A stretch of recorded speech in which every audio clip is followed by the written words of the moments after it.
Hello there, ladies and gentlemen. This is Orphanlast, aka Skylar Madison, and today I'm going to be drawing a thumbnail for the video about linear perspective's cone of vision.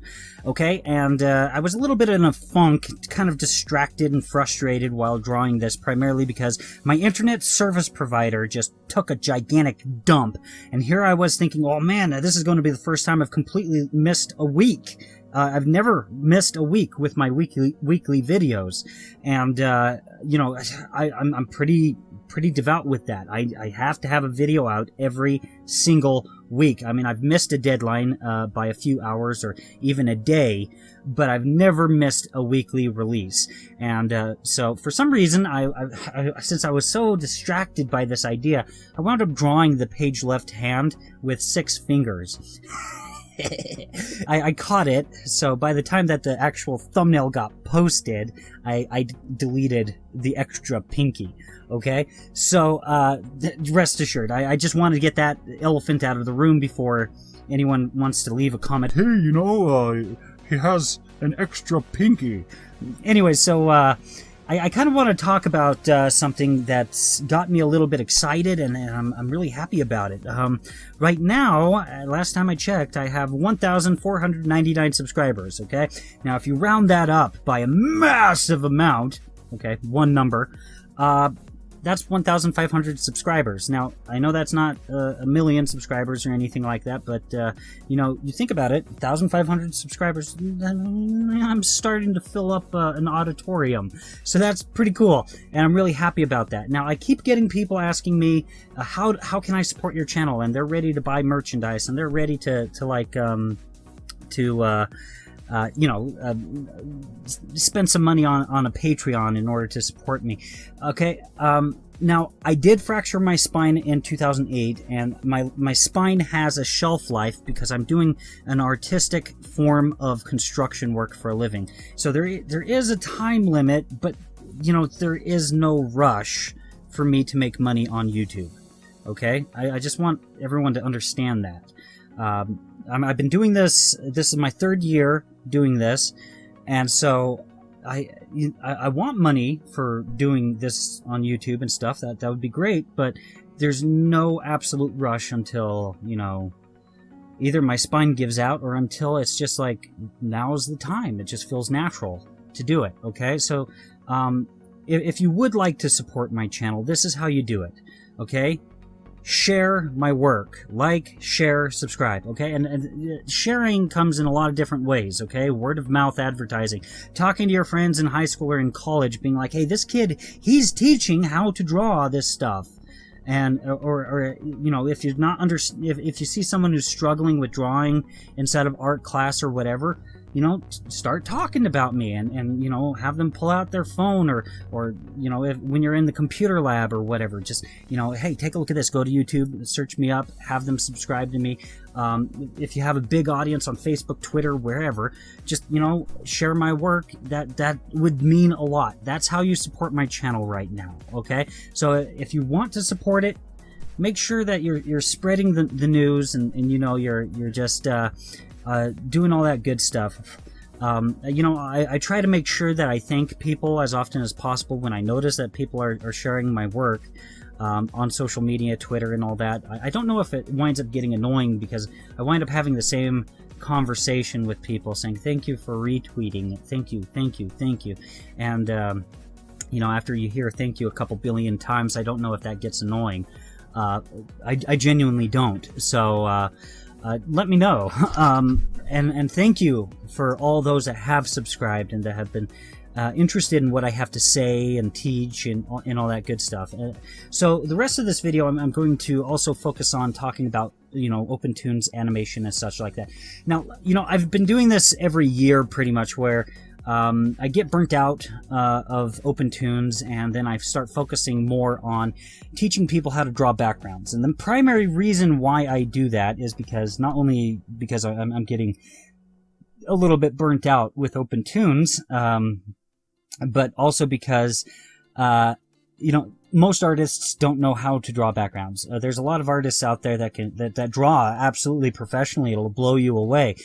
There's one guy that I talked to recently. He could draw so much better than I could. He understood anatomy way better than I did, and just an absolutely phenomenal artist. But I didn't see a single one of his pictures that had a background.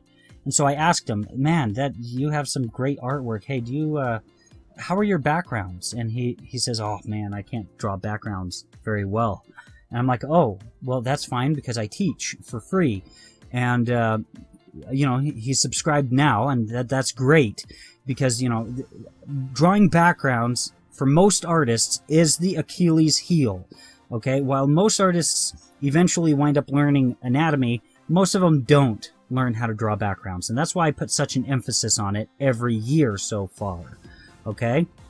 So, I did this last year where I took a long break from OpenToons, and then eventually I went back to it. Now, when I plan on going back to OpenToons, I plan on doing it a little bit differently, okay? So, when I introduced myself, I introduced OpenToons at the same time. That was my very first video on YouTube. And the reason why I did that is because OpenToons was, and kind of still is, the top dog when it comes to free software that does 2D animation, okay? And even still, OpenToons is very powerful and all that. But Blender 2.8, its beta is out, and it's really impressive. Now, of course, it's not ready for production or anything like that, because if you try using it for production, you're going to have the program crash a lot, or possibly a lot. And also, you might have your files corrupted when the official release comes out. Blender official release 2.8.0, I think, is basically going to possibly change just enough to where those beta files might not be able to open. And so I'm also working on buying a new computer so that I could actually do some really cool stuff in Blender when the official release comes out. Now, I'm planning on getting back into OpenToons for two different reasons and two different ways. Okay, now there's a lot of people that they say, oh, I want to make a cartoon, but I don't have any software for making a storyboard. I don't understand that statement at all. You don't need any software other than OpenToons to make a storyboard. You can you can export your drawings, your frames into JPEGs. You know that, right? Or I think even SVG even. So you don't need. Well, is it no PNG even? You can export it as a PNG, I believe. So you don't need any fancy software. OpenToons is all you really need, to be honest. So don't let anything stop you from doing what you want to do. Don't let something become an excuse to where you never wind up doing anything. Otherwise, you wind up being a 32-year-old guy that starts a YouTube channel and only starts getting recognized with 1,500 subscribers by the time that he's like 34 or something. Don't be like me. Don't have any excuses. And there's no reason to have excuses because we have good enough software out there. Okay, so I'm planning on using OpenToons for things like storyboarding, and I'm also planning on using OpenToons because I contacted Morevna, the Morevna project. Constantine, he said that he's got a release that's good enough to be released to the public, but he's got a little bit of odds and ends to complete in order for it to be official. And I'm looking forward to using the assistant tool. For those of you that don't know what the assistant tool is, about a year or so ago, I started a bounty source, and I and you guys and I, we got it fully funded, $700, and now a year plus later, we finally have the assistant tool that's in Krita moving on over into OpenToons. And so I'm looking forward to being able to figure out how to get objects to rotate in perspective and sharing what my findings are. So those are the two ways that I'm thinking about using OpenToons in the future. So I hope you guys are looking forward to that. So stay tuned. Anyways, guys, that pretty much concludes it for this video. If you guys enjoyed it, please feel free to like, share, and subscribe. And if you guys would like to get more notifications from me, feel free to click on the bell or go ahead and follow me on Twitter. A link is supplied in the video description below. If you guys would like to see more of my content, feel free to click on anything appearing on the screen right now. And thank you so much for watching.